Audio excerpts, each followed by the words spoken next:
What's up guys, Rabbit Head Shed here, and welcome to part 3 of remaking Birdy. For those who haven't watched the last 2 parts, basically I'm remaking my old Piggy knockoff called Birdy. So let's get into it. I'm gonna make crouching today. The first thing I'm gonna do is I'm gonna spawn in one of these Roblox R6 block avatars, and what I'm gonna do is I'm gonna make a crouching animation. Alright, this animation looks pretty good, so what I'm going to do is I'm going to export it to Roblox. I'm going to temporarily save the animation ID by making an animation inside Starter Player and adding in this animation ID. Now it's time to actually make a crouching system, and to do that, the first thing I'm going to do is add a script into Starter Character Scripts. The first thing I'm going to do are make some variables. So local UIS is going to equal to game:get service user input service. And this basically just lets us detect user inputs. So if they press space key, we can tell if they press space key. The next thing I need is the player, so I can just write local player equals game.players.localPlayer. And then I can also do local character equals player.character or player.character added weight, but it already has that done for me. The next thing I need is a boolean to say if I'm crouched or not, and I could just call this is crouched. So basically what this does is when I crouch and is crouched is false, then start crouching. But if is crouched is true when I press the crouch button, it'll stop crouching. And then I can also set the keybind to enum.keycode.left control. That would probably be the best thing. Then I have to make the console keybind. So I can just copy that, paste it here, rename it to console keybind, and I could just change it to keycode.button B. Button B means B on Xbox or circle on PlayStation, but I can't just write B because then it detects B on computer instead of that. The next thing we can do is detect when the player clicks. So what we can do is we can use UIS.inputBegan, and then we can connect it into a function. Well, what we can actually do is we can connect it into a function with certain variables. You'll see it on a little pop-down menu you get.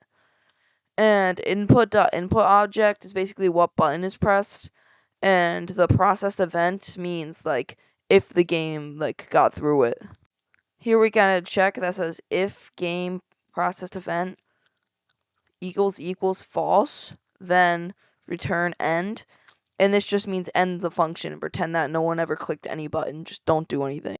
The next thing we actually want to do is like check what key you clicked. So we can write if input equals keybind or input equals console keybind. And the keybind variables are already set to enum.keycodes, so that's all we have to do for that point. The next thing we actually want to check is if we're crouching or not. So if is crouched equals false, then we're going to make it so that is crouched is true. I'm going to set the player's walk speed to 8, and I'm going to make it so that the character cannot jump by going character.humanoid.jump power. I'm going to set that to 0. Now we have to make an animation track, and that's basically how an animation is played through a humanoid's animator. So we can do local anim track equals character : wait for child humanoid, and then we can do : wait for child again animator. And then what we have to do is from this animator, we can load an animation. Then what we do in here is we do script : wait for child animation. And that's basically the animation inside the script, which should be your scroll animation. Now the thing we can do here is we can do animtrack : play. And what that does is it plays the animation on your character. But if you press one of these keybinds while you are already crouched, then what we're going to do is we're going to copy and paste all of this stuff, and we're going to set is crouched to false, set the walk speed back to 16, we're going to set the jump power to 50, which is the default, and we're also going to stop the animation. So now when I press play, it should work. Never mind, nothing is happening when I press control. Okay, 2 things I noticed is that I set game process event. It has to check if game process event is true, then do that. And I could just write game processed event and nothing would matter. And the other reason why it doesn't work is because it's supposed to be asking for input.key code, because that's the key code of the input, and the keybind and console keybind are also using key code, and right now it's just asking about the whole input. So now when I crouch, it works pretty good. I should probably change my crouching animation. I don't crouch enough.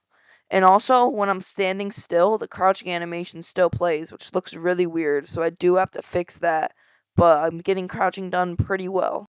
It's like 10 minutes later, and I've remade the crouching animation to have you way lower to the ground. So you're like 2.5 studs lower now. And I think that's good enough. But guys might still notice that if I stopped moving, then the animation would still keep playing like I'm walking, even when I'm standing still. So, time to fix that. So how we want to do that is we want to detect how fast the character is moving. And to do that, we can use this function that's built into a player's humanoid. So I could do character : wait for child. Gotta add a quotation marks. Humanoid. Then what you can do is you can do dot running. And you can connect that into a function. And as one of the parentheses, one of the variables, you can add speed. And that pretty much detects every time the character moves how fast they're going. What we can do is if speed is greater than 0, then gotta move anim track above this really quickly because we're gonna use the variable inside of this. And what we're gonna do is if speed is greater than 0, then anim track dot speed. Actually, no, it's : adjust speed. Forgot about that function. And we can set it to 1. So basically, if you're moving, then the animation plays at normal speed. Then what we can do is we can add a little else statement. And we can just set it so that if you're not moving, then set the animation track speed to 0. And the last thing we have to do is add a little animation adjust track here in front of the play and adjust the speed to 0. So now when we press play, if we crouch, we stand still and don't move, and the animation doesn't play. And that works really nicely. And when you're moving, the animation does play, and then it instantly stops when you stop moving. So it works really well. Now we're going to make a mobile button. So what I'm going to do is I'm going to make a crouch UI and Sarge UI, and I'm going to add an image button, and I'm going to scale the button how I like. Now that I have the button where I want it, I can rename it to crouch button, and then we can go back into our script. The first thing we gotta do is add some variables to find the button. So I'm gonna add local player GUI. It's gonna be equal to player dot. I think I can use wait for child here. Player GUI, and this is basically everything you put in starter GUI gets pretty much transported to there after you load into the game. So it's called player GUI. And then we can do local crouch UI, and that's going to be equal to player GUI : wait for child crouch UI. And the crouch button, which we can just use that recommended thing, because I like the recommended thing they added in Roblox Studio. It works pretty well and saves you a little bit of time.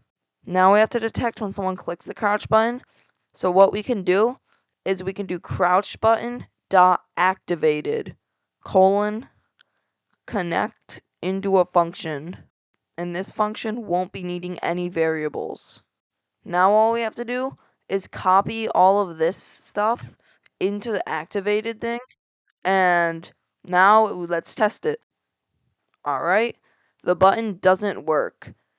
So what I'm going to do is I'm going to check the menu down here, the output, to see if there are any errors.